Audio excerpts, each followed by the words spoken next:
Nous avons bien sûr envoyé nos fichiers en ligne.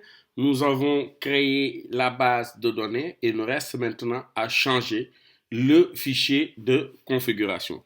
Toujours ici dans la gestion de mes fichiers. Ici, je vois l'onglet configuration.php. Ici, dans l'interface de ce cPanel, je peux toujours le télécharger, l'éditer en local, puis le renvoyer en ligne. Mais d'autant plus que ici, sur ma machine, j'ai déjà un site en local. J'ai pas besoin de ça. Je peux cliquer sur configuration et le modifier directement en ligne.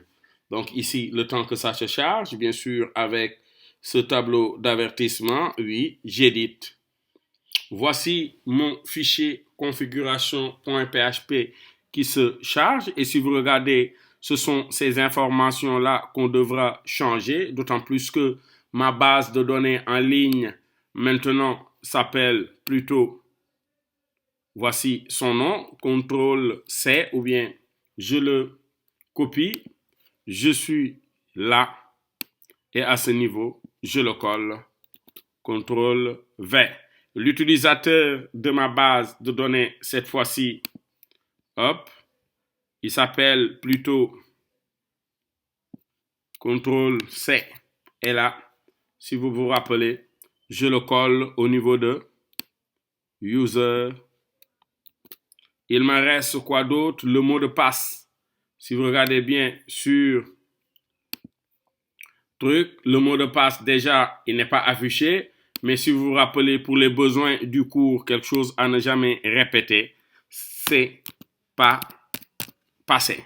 Donc voici de façon très logique les informations qu'on devait changer sur le fichier configuration.php.